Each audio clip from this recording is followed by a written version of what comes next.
देवाय कृष्णाय वासुदेवाय हरे परमात्मने प्रणतः क्लेशनाशाय गोविन्दाय नमो नमः।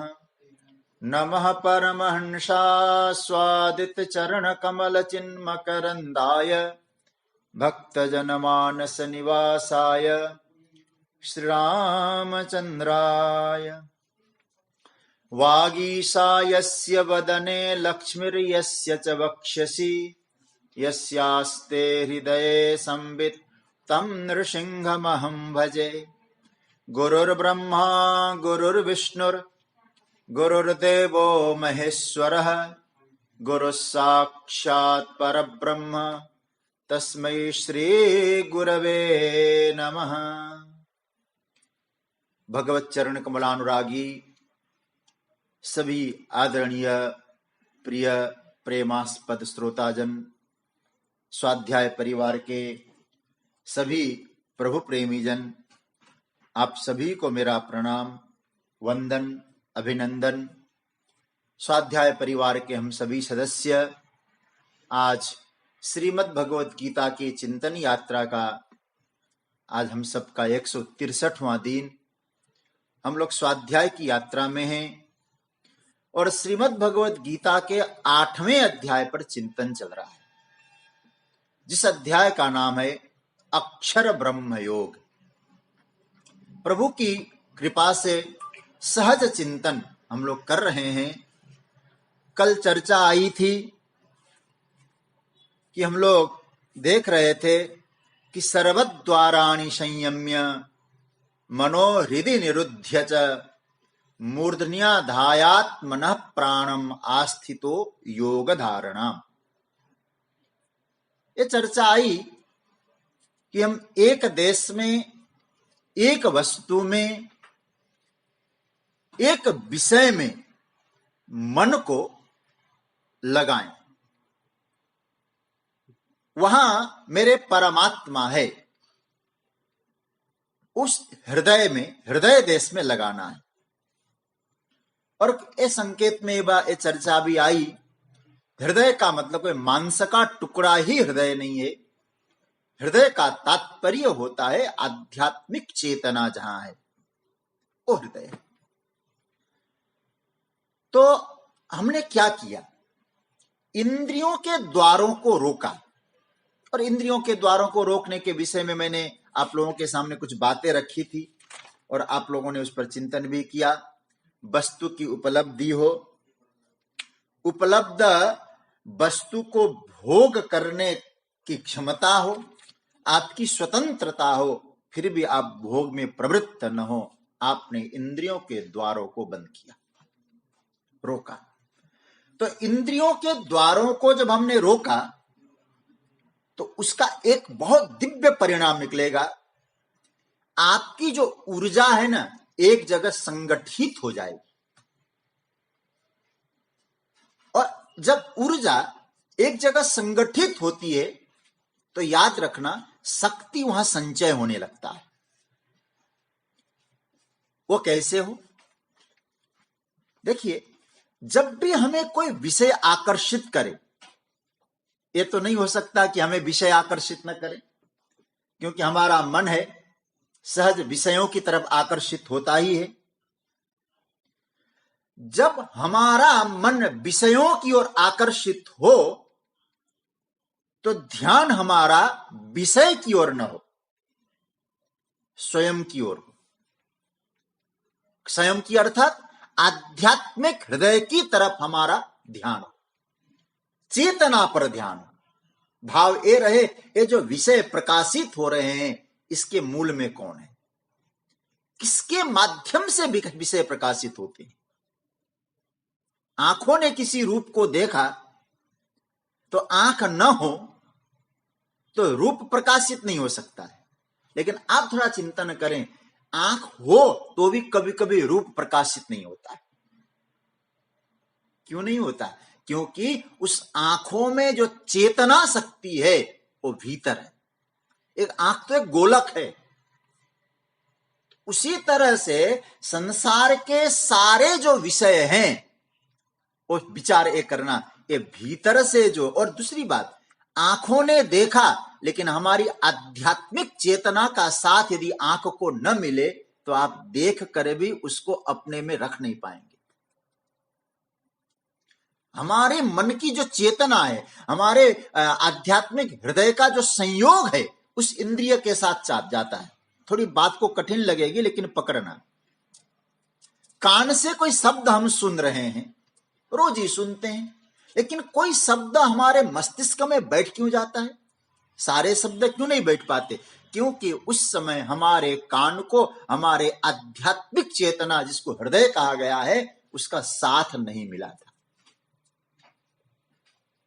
तो अब हमें क्या सोचना है कि हमें ये विचार करना है, हमारा ध्यान अपनी चेतना पर, और ये जो सारे विषय है, ये जो आकर्षण हो रहे हैं, तो आकर्षण क्या है? ये मेरे से ही निकल रहे हैं। मैं उन विषयों का साक्षी भाव में हूं। एक क्रांति घटेगी, एक अनुभव होगा। कोई शक्ति बाहर जाती थी और शक्ति आपकी वापस लौट आएगी, अब क्योंकि आपकी चेतना यहां है। अब वापस लौटकर स्वयं पर जब शक्तियां प्रकट होती है, तब आपको एक अपूर्व साक्षात्कार का अनुभव होगा। क्यों? बोले आपके पास ऊर्जा का संचय हो गया है। ध्यान देना, हमारी जो चेतना है, निश्चित है हृदय देश में ही निरुद्ध हो सकती है, इसी देश में। अन्यत्र हमारी चेतना निरुद्ध हो भी नहीं सकती। तो हमारी जो मन की वृत्ति है, हृदय देश में स्थापित करें। जगत गुरु शंकराचार्य बहुत बढ़िया भाव देते हैं, तस्मिन एव लीनो भवति, वहां ही लीन हो सकती। फिर क्या होगा? तब जगत, मैं कल भी शायद संकेत में कहा था, तब मनः निष्प्रचारम कृत्वा। अब आप मन के प्रचारों को बंद कर दो। कैसे बंद हो जाएगा फिर? क्योंकि आपकी दृष्टि अंतर्मुखी हो गई। अब वस्तु में, व्यक्ति में, काल में, देश में हमारा मन नहीं भटकेगा फिर, क्योंकि आपकी जो प्राण शक्ति है, आपकी जो ऊर्जा है, वो एकत्रित हो गई। अब आपकी, बहुत ध्यान से समझना, आपकी जो ऊर्जा है, मूर्धन्याध्यायात् मनः प्राणम, अभी तो हृदय की बात, फिर मूर्धा में ले जाने की बात भगवान कह रहे हैं, क्योंकि आपकी जो प्राण शक्ति है, ऊर्जा है, उसको एकत्रित, विखंडित होने से बचाना है। देखिए, मन विचरता है, इंद्रियां विचरती है, उसका एक बहुत बड़ा क्या स्थिति होती है जीवन में? हमारी जो ऊर्जा है ना, वो विखंडित होने लगती है, क्योंकि वो एकत्रित नहीं हो पाएगी, संचय नहीं हो पाएगी, फिर हम साधना के उच्च शिखर पे नहीं पहुंच पाएंगे। सज्जनों, हमारे पास अनंत शक्तियां मौजूद है, अनंत शक्ति परमात्मा की है। अब वो अनंत शक्ति जो हृदय देश में, उसका स्मरण करेंगे, हमारी जो वृत्ति है ना, ये ऊर्ध्वगामी बनेगी।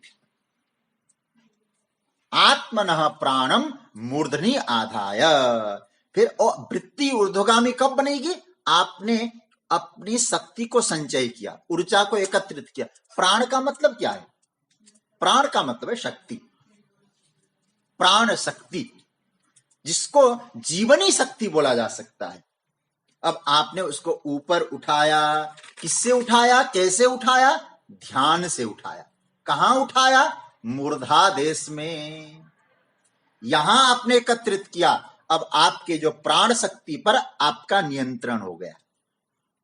अब बहुत सुंदर समझने जैसी बात है, भगवान पहले इसलिए सीधा मूर्धा की बात नहीं कह रहे थे। पहले क्या कह, भ्रुवोर मध्य प्राण मावेश्य सम्यक। अब यहां भ्रुव नहीं कह रहे हैं, अब तो मूर्धा कह रहे हैं। देखिए, जिन्हें चक्र का बोध है ना, मूलाधार, स्वाधिष्ठान, मणिपुर, अनाहत, विशुद्ध, आज्ञा, फिर सहस्रार चक्र। देखिए, प्राणों को ऊर्ध्वगामी बनाना है। चक्र भेदन मेरे पूज्य गुरुदेव कभी कभी सुनाया करते थे, अल्प बुद्धि में हम नहीं समझ पाते थे, तो कहते थे कि आज्ञा चक्र है यहाँ, उस आज्ञा चक्र में जो प्राण है, पहले यहाँ हृदय देश में, फिर अनाहत होते हुए आज्ञा चक्र से भी ऊपर कहा, भ्रुवोर मध्य था, अब सहस्त्रार चक्र, मूर्धनी, ब्रह्मरंध्र, प्राण शक्ति की अंतिम पराकाष्ठा, ये मूर्धनी है, ब्रह्मरंध्र है। सहस्रार चक्र में अब आपके प्राण यहां एकत्रित हो गए, तो अब क्या हुआ, आप वहां ध्यान करें। अब कहते याद रखना, जहां ध्यान होगा वहीं प्राण शक्ति होगी, और ध्यान से समझने जैसी बात है। वहां जप करें, अब प्राण शक्ति, आपकी सारी वृत्ति यहां आ गई, फिर क्या होगा, अब जप करने का आसन लगा बैठे। आसन कहां लगाएं, मूर्धनी, मूर्धादेश में। और याद रखना, जहां ध्यान लगता है आप वहां होते हैं। यह हो नहीं सकता कि ध्यान कहीं और लगे, आप कहीं और हो, यह साधना में हो नहीं सकता है। जहां आपका ध्यान लगेगा मन वहीं रहेगा, आप वहीं रहोगे। इसलिए मुझे श्रीमद् भागवत की एक बात याद आ रही है। रास प्रसंग में जब गोपियां गोविंद के पास आती है तो भगवान बार बार कहते, गोपियां जाओ जाओ जाओ। तब गोपियां कहती है, चित्तम सुखे न भवता प्ररितम गृहेषु या निर्विशत्युत करा विगृह्य कृत्य। हे भगवान, हमारा जो मन है, हमारी जो वृत्ति है आपके चरण कमलों में, हम घर जाके क्या करेंगे, क्योंकि हमारा मन, हमारा ध्यान जहां है हम वहीं तो रहती है। तो ध्यान कहीं और हो, आपका मन कहीं और हो, ये हो नहीं सकता। यदि आपका ध्यान लगाने की कोशिश परमात्मा में कर रहे हैं और मन दूसरी तरफ, इसलिए हमारी शिकायत क्या होती है, ध्यान नहीं लगता। क्यों, बोले मन तो कहीं और है, ध्यान इधर लगाना चाह रहे, अभ्यास नहीं बनाते। अब यहां विचार करना, अब क्या है, मूर्धा देश में ध्यान, प्राण शक्ति है, मैं वहां बैठा हूं। अब इसका अर्थ क्या हुआ, आपने इंद्रियों को संयमित किया, सर्वद्वाराणि संयम्य मनो हृदय निरुध्य च, अपने मन की स्थिति को आपने हृदय देश में पहुंचाया। अब हृदय देश में जैसे मन की स्थिति पहुंची तो आपकी जो ऊर्जा है, आपकी जो शक्ति है, उस शक्ति पर आपका नियंत्रण हुआ, और आपकी जो शक्ति है अब ब्रह्मरंध्र में प्राण शक्ति पहुंची। अब ब्रह्मरंध्र में जब प्राण शक्ति पहुंची, उस समय आपको क्या करना होगा, ध्यान करना होगा, जप करना होगा। तो कहा कि ऐसा है ना महाराज, जप करने के लिए तो मंत्र चाहिए, तो भैया कोई मंत्र तो बता दो। तो भगवान ने कहा, देखो अब कई लोग क्या मंत्र जपते हैं, वो जपें, लेकिन आज भगवान हम सब के लिए एक मंत्र दे रहे हैं। कैसे ध्यान करना, ध्यान की विधि बता दी। मन को हृदय में लगाओ, हृदय से ब्रह्मरंध्र में प्राणों को पहुंचाओ। अब आप ध्यान करने बैठो, जप करो, स्मरण करो। किस चीज का, अब भगवान यहां बता रहे हैं 13वां श्लोक, बड़ा सुंदर भाव है, इसका पाठ करते हैं। ओमित्येकाक्षरं ब्रह्म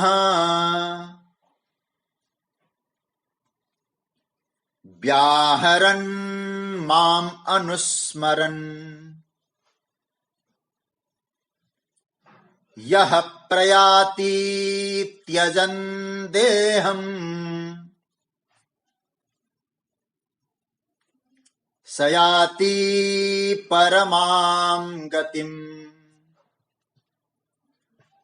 यह ओम इति एकाक्षरम ब्रह्म व्याहरन् माम अनुस्मरन् देहम त्यजन प्रयाति स परमं गतिम याति। भगवान कह रहे हैं, यह मतलब जो, ओम इति एकाक्षरम ब्रह्म, ओम इस एक अक्षर ब्रह्म का व्याहरण, व्याहरण मतलब उच्चारण करते हुए, उच्चारण पूर्वक, माम अनुस्मरण मेरा स्मरण करता हुआ देहम त्यजन प्रयाति, शरीर को छोड़ करके जो प्रयाति जाता है, प्रयाण करता है, स परमाम गतिम याति, और परम गति को प्राप्त करता है। इसका अर्थ आपको समझ में आ गया होगा। भगवान कहते हैं जो साधक, जो पुरुष ओम, इस एक अक्षर जो ब्रह्म है उसका उच्चारण करके, उच्चारण पूर्वक मेरा स्मरण करता हुआ देह को छोड़कर जाता है, वह परम गति को पाता है।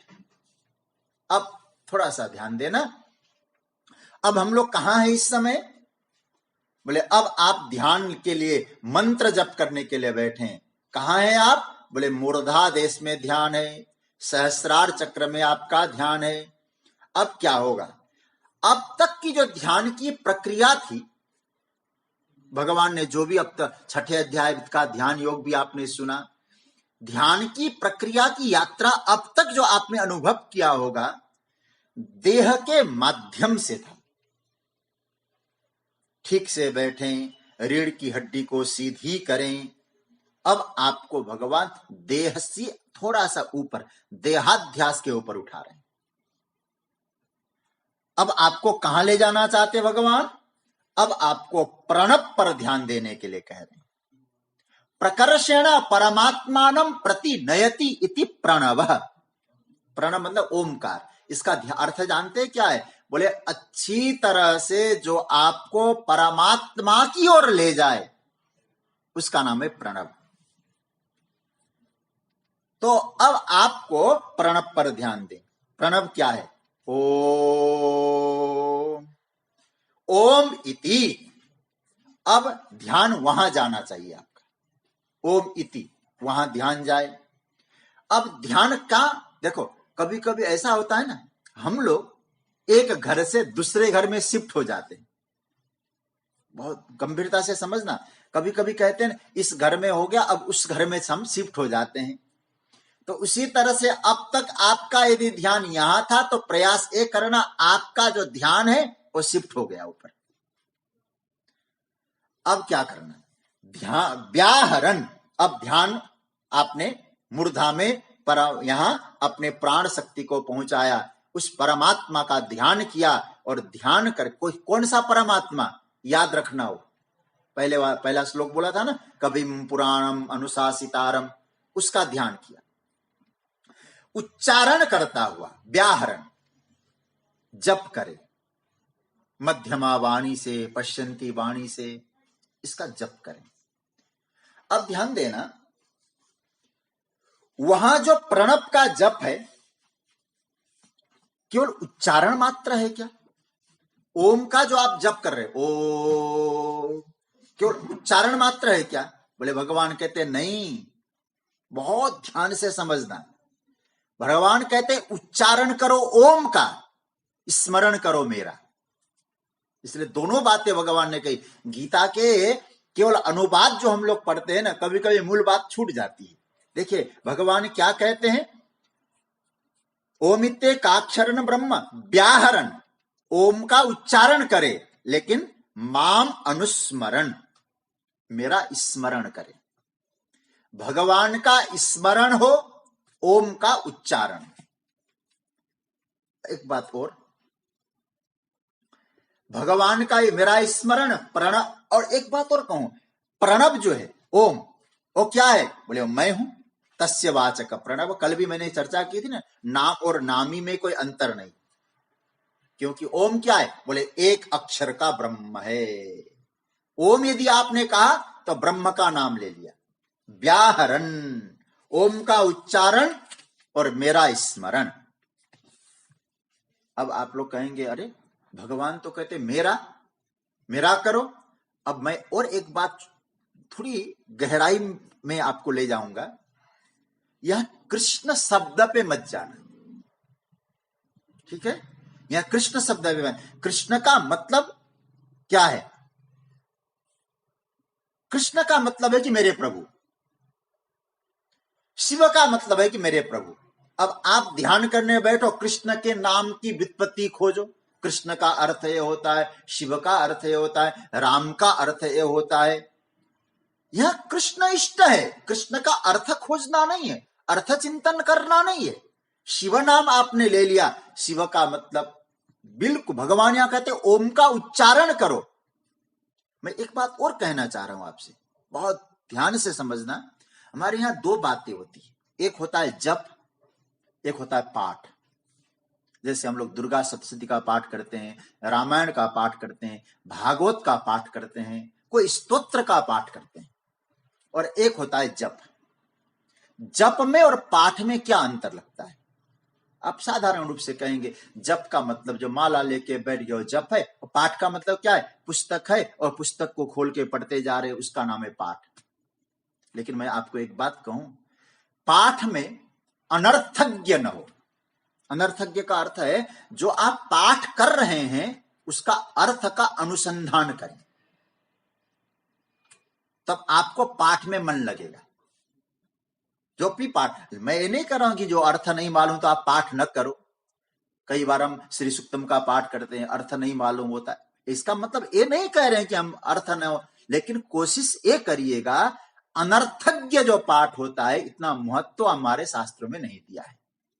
तो पाठ करते समय अर्थ का अनुसंधान करो, और जप करते समय मंत्र पे ध्यान दो, मंत्र का उच्चारण करो, परमात्मा का स्मरण करो।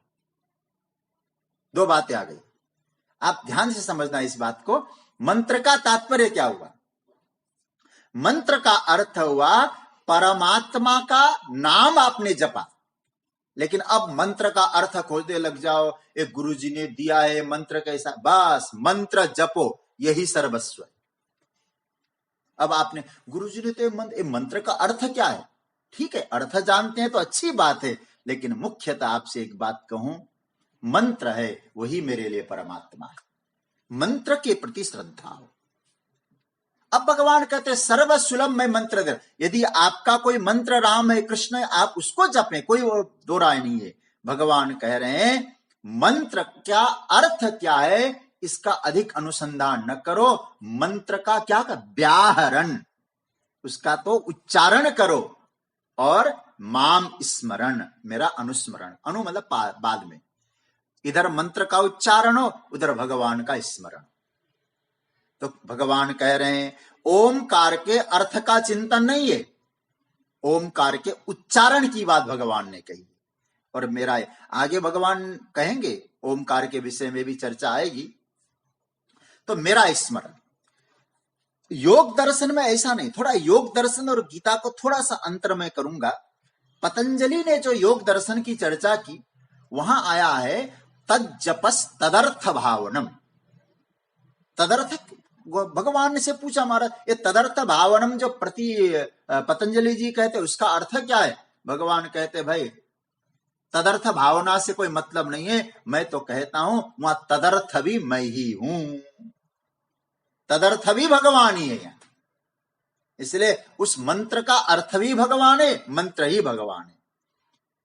फिर आप कौन है? भगवान कहते कविम पुराणम अनुशासितारम अनोरणीयांसम अनुस्मरेद्य सर्वस्य धातारम चिन्त्य रूपम आदित्य वर्णम तमसः परस्तात्।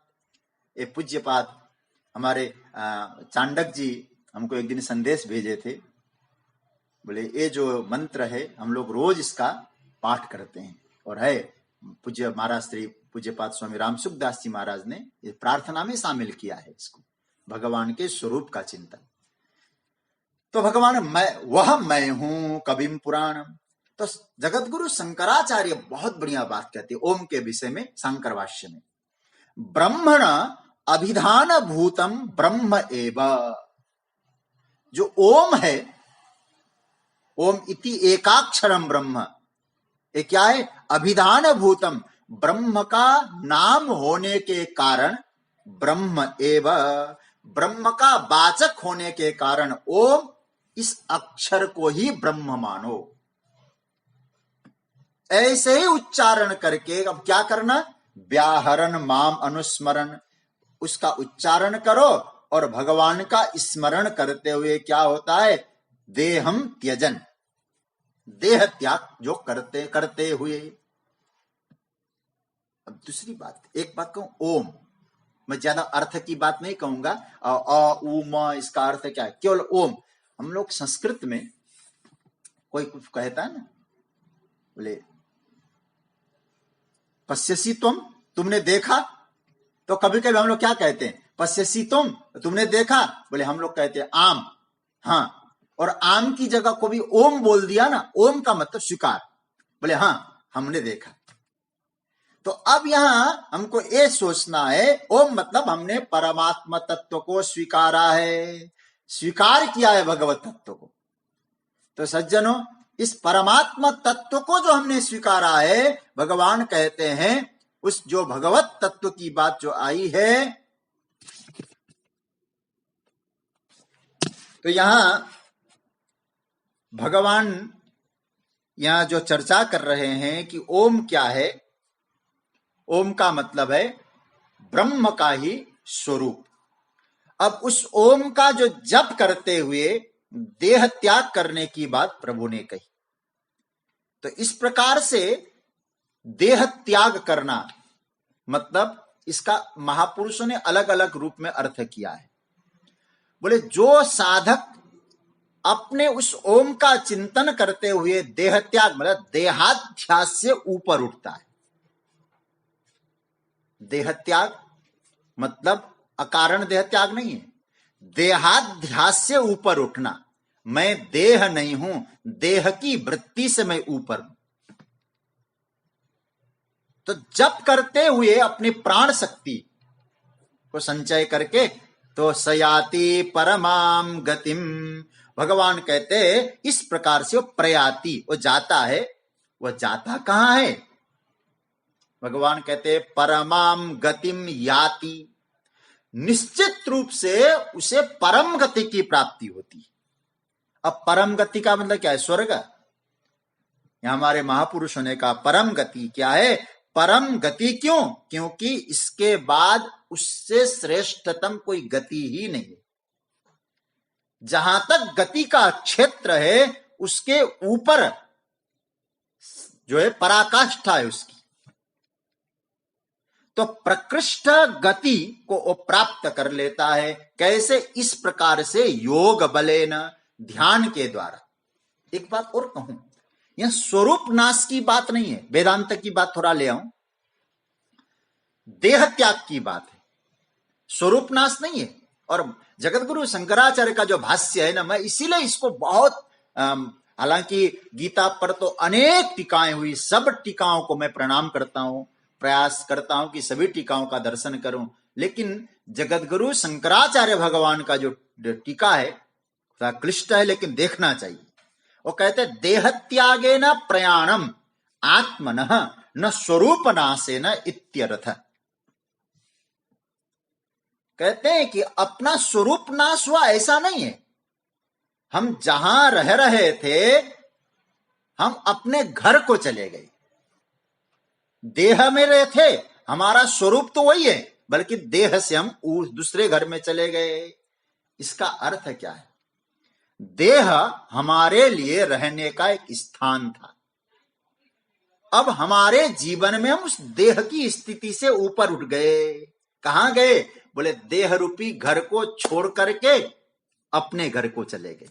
मतलब देह, इसका सीधा सा अर्थ है देह में हम रहते हैं, हम देह नहीं है। और क्या बढ़िया सूत्र है जगतगुरु शंकराचार्य भगवान का, स्वरूप नाश नहीं है, देहाध्यास की निवृत्ति है। यह शरीर हमारा स्थायी निवास नहीं है, भगवान के चरण शरण ही हमारे लिए स्थायी निवास है।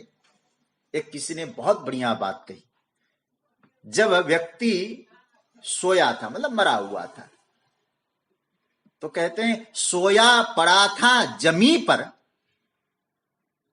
एक व्यक्ति सोया हुआ था, सोया पड़ा था जमी पर, लोग कहते थे मर गया। सोया पड़ा था जमी पर, लोग कहते थे मर गया, था वो बेचारा सफर में, आज अपने घर गया। तो भगवान यहां जो बात कह रहे हैं, मृत्यु का तात्पर्य क्या है? मृत्यु का तात्पर्य जिसे हम मृत्यु कह रहे हैं, वो क्या है? ज्ञानियों को अपने स्वरूप की अनुभूति करके देहाध्यास से ऊपर उठना, यही तो परम गति है। इसलिए मैं फिर आपको यहां संस्कृत का थोड़ा सा पुट लगाना चाहूंगा। इसलिए गीता की सूत्रों को समझना आप यहां, भगवान यहां याति शब्द का प्रयोग करते, प्रयाति शब्द का प्रयोग करते हैं, दोनों वर्तमान कालिक है। मरने के बाद परम गति गीता ने नहीं कहा है। देह त्यजन शब्द का अर्थ है, इसलिए मैंने कहा देहाध्यास की निवृत्ति। मैं मानता हूं कि प्रयाण काले का कई अर्थ भी किया है मृत्यु के समय, हालांकि मृत्यु भी एक कला है गीता के अनुसार। लेकिन मैं आपसे कहूं, आप यदि इस समय भी, हम तो सोचते हैं हमारे हर क्षण, हमारी हर क्षण मौत है, ऐसा सोचें, हर क्षण मर रहा है शरीर, तो परिवर्तन ही तो मृत्यु है, शरीर का हर क्षण परिवर्तन हो रहा है। लेकिन हम कौन है? बोले हमारा संबंध परमात्मा के साथ है। ओम इति एकाक्षरम ब्रह्म, इस तरह से एक अक्षर वाला जो ब्रह्म है वो है ओम। उसका उच्चारण करते हुए देहम त्यजन, देह की वृत्ति से ऊपर उठिए। फिर क्या हुआ? आप अपने स्वरूप को, उस परमात्मा तत्व परम गति है उसमें पहुंचा दीजिए। कब? याति प्रयाति वर्तमान। मरने के बाद भगवान मिलेंगे ये नहीं है, जीते जी भगवत अनुभूति, आत्म साक्षात्कार कहना। तो यहां भगवान कहते ओम इत्येकाक्षरम ब्रह्म व्याहरण माम अनुस्मरण यह प्रयाति त्यजन देहम सयाति परमाम गति। अच्छा, एक बात और, यहां जो प्रभु ने कही वो गति, आप हम लोग चिंतन करते हुए आ रहे हैं ना, ऐसा लगता है बड़ा दुर्लभ है, बहुत कठिन है, ऐसा प्रतीत तो होता ही। हो सकता है किसी योगी को सुलभ हो, भैया प्राणों को यहां से यहां उठाना बहुत कठिन है। पहले भ्रुवोर मध्य आज्ञा चक्र में ले जाना, मूर्धना में मूर्धि में ले, अब बड़ा साधारण व्यक्ति के लिए तो कल्पना है, तो ये संभव भी है क्या ऊर्जा को संग्रह करना? प्रभु ऐसा लगता है हमारे लिए तो बहुत दुर्लभ है, तो कुछ उपाय आप बता दीजिए जो हमारे लिए भी सुलभ हो। भगवान कहते अब जो मैं तुम्हें बताने जा रहा हूं और तुम्हारे लिए सुलभ ही नहीं, सर्वथा सुलभ है। ऐसा सुलभ मार्ग हम सबको बता रहे हैं, और इस सुलभ मार्ग को अपनाने के बाद वो दुर्लभ मार्ग जो लग रहा था वो भी सुलभ हो जाएगा। क्योंकि हर किसी को लगता है ना, महाराज कैसे पास होंगे? जैसे कहा जाए, बोले इस साल हमारे बोर्ड के एग्जाम है, कैसे पास होंगे? तो पास तो कराना है, लेकिन अब सिखाने तरीका अलग अलग बता दिया। बोले इस तरह से तुम तैयारी करो, इस तरह से तुम तैयारी करो, पास हो जाओगे। मतलब यात्रा तो वही है। भगवान यहां जो कह रहे हैं कि उस देह की स्थिति से ऊपर उठना है, परमात्मा का स्मरण करते हुए, ओम का उच्चारण करते हुए परमात्मा को याद करना है, और देहाध्यास की वृत्ति से ऊपर उठना है तो लक्ष्य वो, लेकिन उस मार्ग से भी कठिन लग रहा हो, पहुंचना तो वही है। भगवान कहते हैं अब मैं तुमको एक सुलभ मार्ग बताता हूं। किसके लिए सुलभ है महाराज? अब भगवान इसका उत्तर दे रहे हैं। बहुत ही सुंदर श्लोक है, क्या कहना इस श्लोक के बारे में, आइए 14वां श्लोक। अनन्य चेता सततम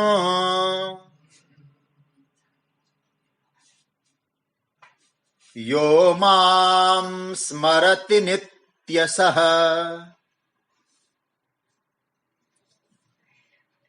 तस्याहं सुलभः पार्थ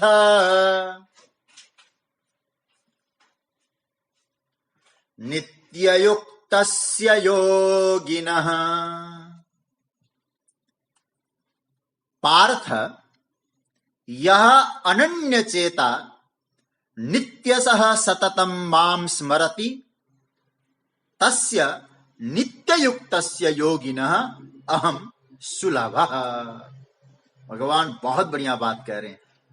हे पार्थ, हे अर्जुन, यह मतलब जो भी साधक अनन्य चेता सततम, अनन्य चित्त होकर सदा ही नित्य सा निरंतर मुझे, मतलब पुरुषोत्तम परमात्मा मुझे स्मरण करता है, उस नित्य निरंतर मुझ में युक्त हुए योगी के लिए मैं सुलभ होता हूं, अर्थात उसे सहज प्राप्त हो जाता हूं। तो इसमें क्या बात आ गई? भगवान कहते नित्य स सततम माम स्मरन्ति, नित्य निरंतर परमात्मा का जो स्मरण करता है और नित्य युक्त होता है तो भगवान उसके लिए सुलभ हो जाते हैं। जो दुर्लभ लग रहा था अब सुलभ बना दिया भगवान ने। भगवान क्या कहते हैं? अभी तक जो चिंतन आया वो सर्वद्वाराणि भ्रुवोर मध्य प्रयाण काले, लेकिन सोचिए जरा, जो चिंतन भज भगवान बता रहे प्रयाण काल तो छोड़ दीजिए, प्रयाण काल से पूर्व भी हमको कठिनाई लगेगी। कठिन है, बहुत कठिन है, डगर पनघट की बहुत कठिन है। फिर क्या करें? कहते अंतर्यामी है भगवान। हम जैसे साधकों के अंतर मन की स्थिति को जानते हैं, हमारे मालिक है ना, मालिक सेवक की भावना को जानता है। तो भगवान ने कहा चिंता न करो, तुम्हें जो दुर्लभ लग रहा था अब मैं कह अहम सुलभ। मुझे लगता है हम जैसों के लिए तो सशक्त प्रेरणा है, सशक्त आश्वासन है। अहम सुलभ, भगवान ने कह दिया मैं सुलभ हूं। प्रभु आप इतना कठिन तरीके से बताने के बाद आप अब कह रहे अहम सुलभ, समझ से परे हैं। कठिन तरीके से बता दिया अब तक, लेकिन आप क्या कहते? अहम सुलभ, मैं सुलभ हूं। भगवान कहते न सर्वेशाम प्रति सुलभ, सर्वेशाम कृते सुलभ, तदा कस्य प्रति सुलभ? अहम तस्य अहम सुलभ पार्थ, उसके प्रति मैं बिल्कुल सुलभ हूं, पूर्णतया सुलभ हूं। किसके लिए? ऐसा कौन सौभाग्यशाली है, आपका ऐसा कौन मोस्ट फेवरेट पर्सन है जिसके लिए आप इतने सुलभ हो जाते हैं? अब ध्यान से समझना, भगवान का फेवरेट बनना है, प्रिय बनना है। क्या करना है? जो स्मरण ध्यान रोज करता है और हमेशा करता है, भगवान का ध्यान और भगवान का स्मरण रोज और हमेशा करता है। और एक दिन हमारा क्या होता है, एक दिन हमारी साधना का ऐसा बुखार चढ़ जाता है ना, 15-20 माला कर लेते हैं। और हमारे यूपी के मुजफ्फरनगर की तरह की भाषा में कहूं, हमने लठ गाड़ दी, फिर ऐसा बोलते हैं। लेकिन अगले दिन से खत्म। सततम नित्य स्मरति कहा भगवान ने, रोज करें और हमेशा करें भगवान का स्मरण। मैं फिर आपसे कहूं, साधना नित्य करने की चीज है, भगवान का स्मरण नित्य करने की चीज है। श्रीमद् भागवत में महात्म्य में जब गोकर्ण जी अपने पिता को उपदेश करते हैं तो क्या कहते हैं? धर्मम भजस्व सततम, धर्मम परमात्मानम सततम भजस्व। भगवान का आप नित्य स्मरण करो। गोकर्ण, और गोकर्ण गीता की बड़ी सुंदर 2 श्लोकों का बड़ा सुंदर भाव है। धर्मम भजस्व सतत, निरंतर भजन। मैंने शायद कभी कथा प्रसंग में कहा हो, भजन का अर्थ ही होता है जो कंटिन्यू, निरंतर चले। देखो मैं शायद पहले भी बताया, फिर कहूं, भजन और भोजन में यही अंतर है। भजन जो होता है भजन, कोई मात्रा नहीं उसमें, भ लिखा ज लिखा न लिखा, कोई मात्रा नहीं।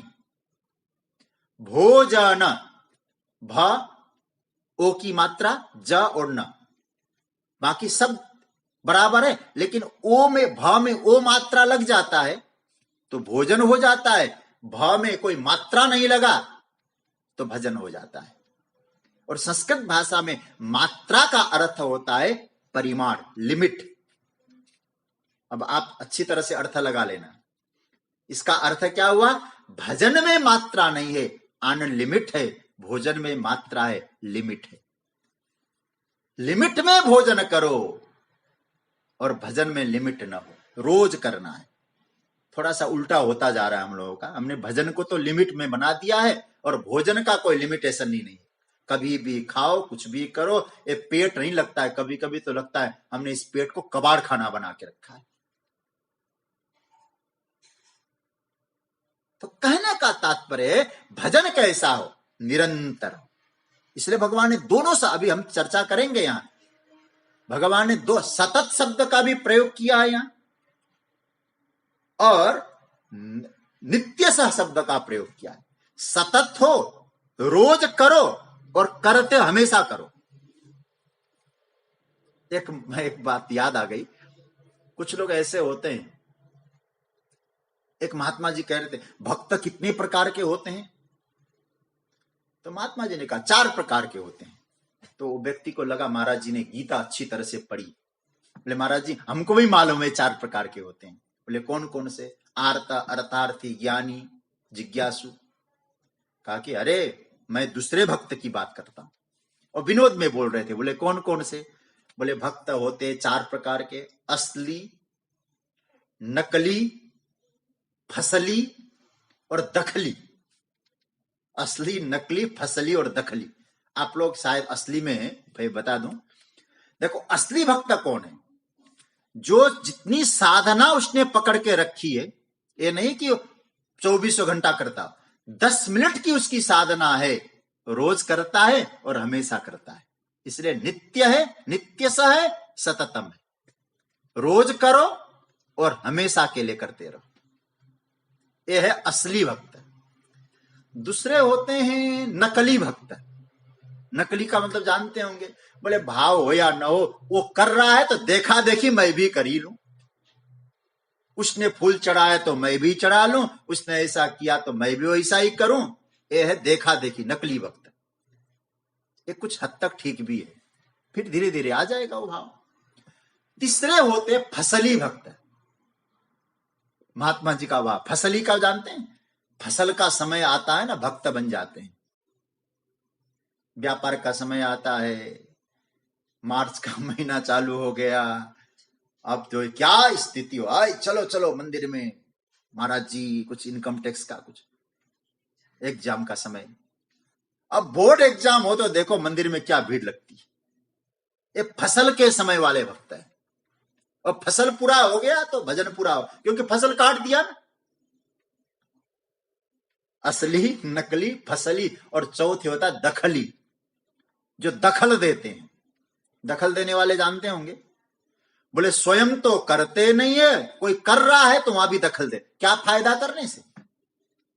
ऐसे भी लोग होते हैं। कुछ मिला तुमको आजकल, आज तक? एक व्यक्ति आ रहा था मंदिर से पूजा करके, दीपक जलाया, आरती की, वापस आ रहा था, एक दखली आ गया। बोले क्या कर रहा है? बोले पूजा करके आए। क्या फायदा? उसने कहा मैंने फायदा देखना नहीं, पूजा करना है मुझे। बोले लॉजिकली सोचो, पूजा से कुछ मिला तुम्हें? फिर हमें क्या करना है? बोले ये देखो, ये दीपक है ना, इस दीपक की लौ को देखो, ये देखो इस दीपक की लौ को, इस दीपक की लौ आई कहां से? तो उसने फू करके बुझा दिया। बोले क्या किया तुमने?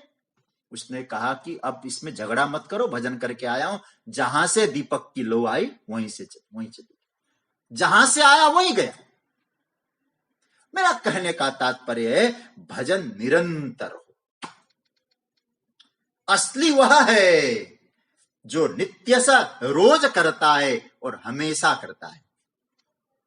फिर मैं एक बात याद दिलाऊंगा, भगवान ने ये नहीं कहा कि मेरी सेवा करो। सेवा संसार की, और भगवान फिर कहते यो माम स्मरति, मेरा स्मरण करो, मुझे याद करो। ऐसा कौन है जो सतत स्मरण करता है? भगवान कहते अनन्य चेता, वही चेतसा नान्यगामिना मनसा अचलेन। देखो भाई, चित्त एक का होना चाहिए, हमारा चित्त। अब हमारे लिए जो, हमारे चित्त के लिए जो आकर्षण हो वो हमारे केंद्र में रहे, वो योग युक्त होगा। ऐसा अनन्य चेता करता क्या है? मैं कहूं वो आधा घंटा हो, 20 मिनट हो, 5 मिनट हो, अनन्य चेता कौन है? 5 मिनट हो, 20 मिनट हो, आधा घंटा हो, कोई एक साधना उसने पकड़ के रखी है, उस साधना के माध्यम से, उस मंत्र के माध्यम से मुझे याद करता है। कब करता है? रोज करता है और हमेशा करता है।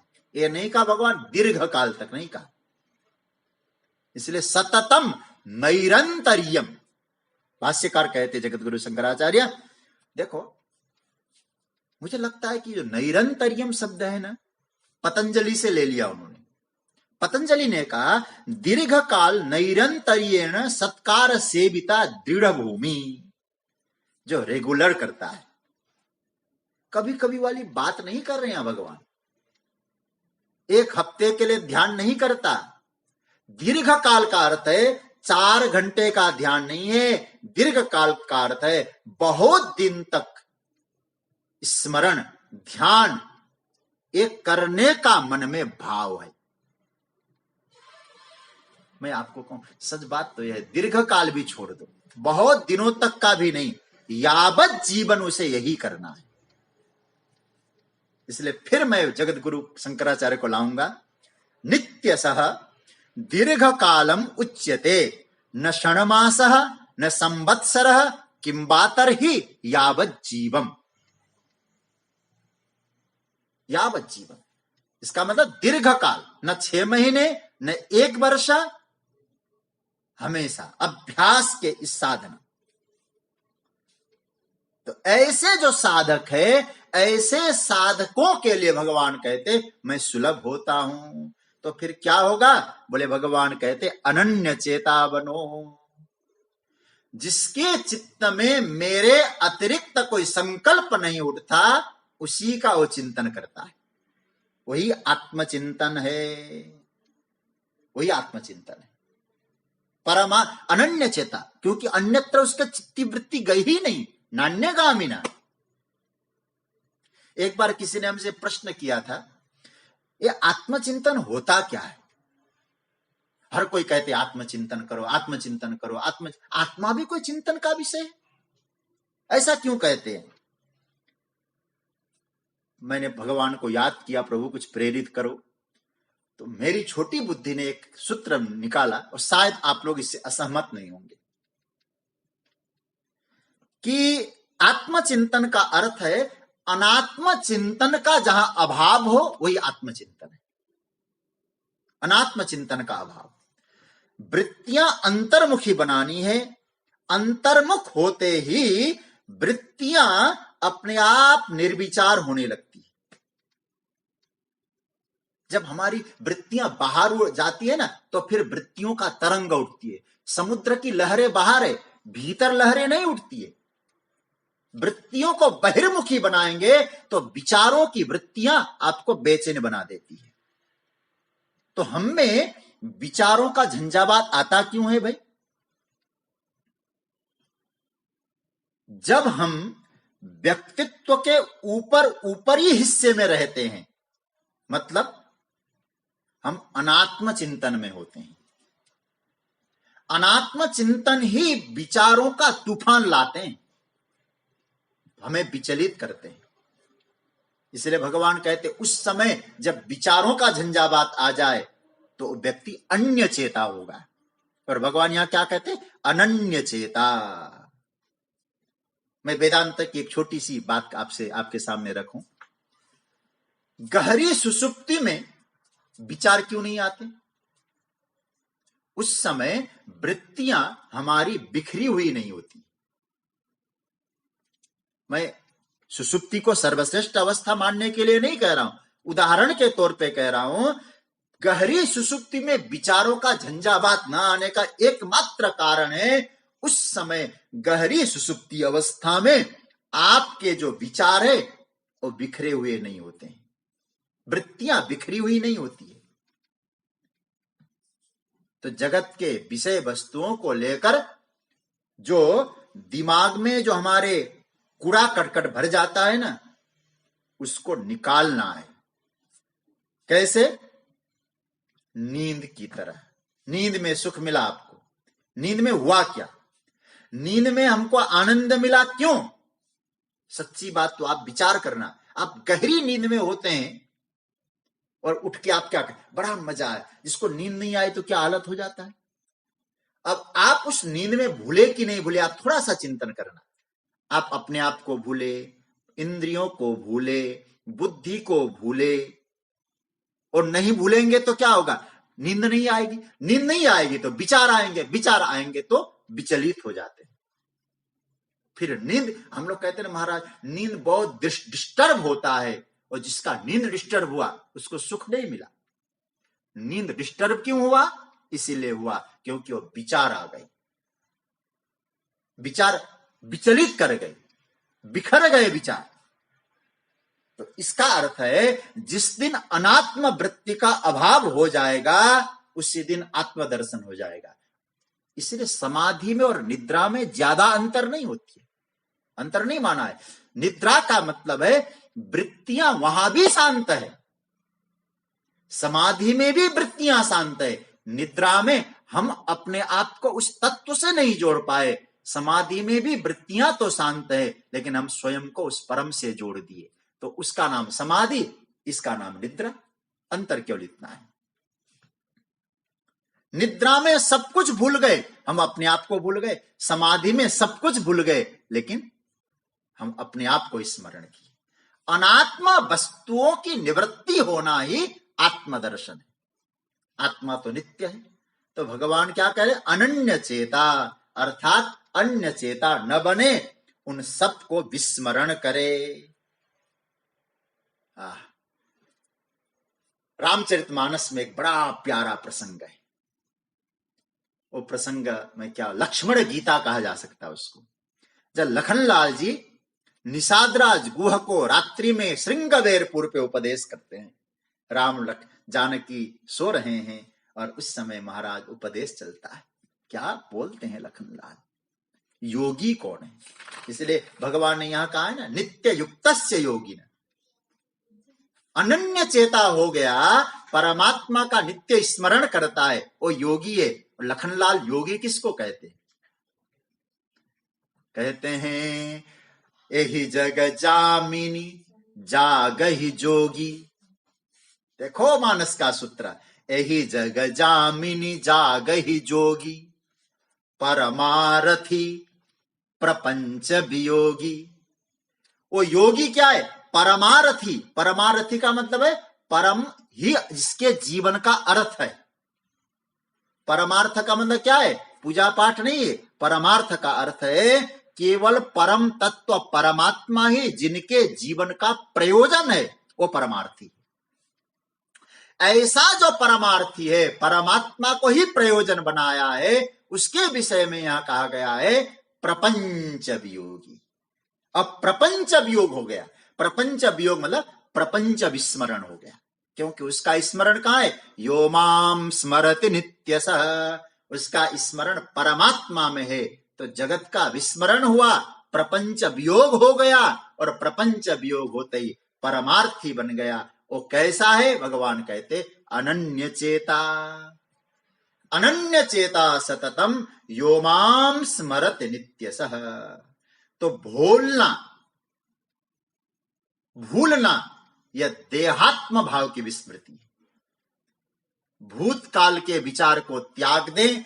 जो नित्य परम तत्व है, परमात्मा है, और हर समय हर जगह हर अवस्था में मेरे साथ है, उस परम तत्व परमात्मा का स्मरण करते हुए भगवान कहते करता है, उसके लिए मैं सुलभ होता हूं। और नित्य युक्तस्य योगिनः, और नित्य युक्त है। नियुक्त मतलब जुड़ा हुआ है। ये श्लोक महत्व का है, इसीलिए भगवान आगे कल तो नहीं, परसों हम लोग इसका योगी शब्द पर भी चिंतन करेंगे। नित्य युक्त क्या है उसकी चर्चा हम लोग कल करेंगे। ये श्लोक आज पूरा नहीं कर पाए, हम लोग इसकी यात्रा परसों करेंगे। बड़ा सुंदर और महत्वपूर्ण का श्लोक है। इस श्लोक का भाव यह है, केवल अर्थ तो समझ ही लें।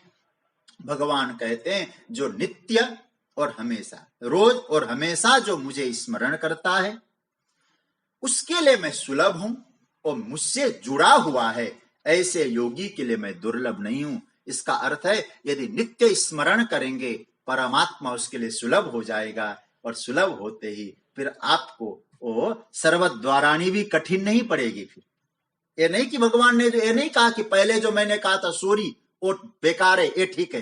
भगवान ये कहना चाहते हैं यदि मेरा नित्य स्मरण करोगे मैं सुलभ हो जाऊंगा, उनके लिए मेरी अनुभूति सुलभ हो जाएगी। उनके लिए सर्वद्वाराणी संयम्य भी दुर्लभ नहीं है, मनोहृदय निरुद्ध भी दुर्लभ नहीं है, मूर्धन्याध्यात्मना प्राणम भी दुर्लभ नहीं होगा। लेकिन ये सुलभ मार्ग तो मैंने बताया, इसको अपनाना, पहले वाला रिजेक्ट नहीं कर रहा हूं, लेकिन इस सुलभ वाला मार्ग के माध्यम से उस अवस्था में भी आप पहुंच सकते हो। ये भगवान करे। इस श्लोक के आगे की चर्चा हम लोग परसों करेंगे। अब कल आपको पहले बता दूं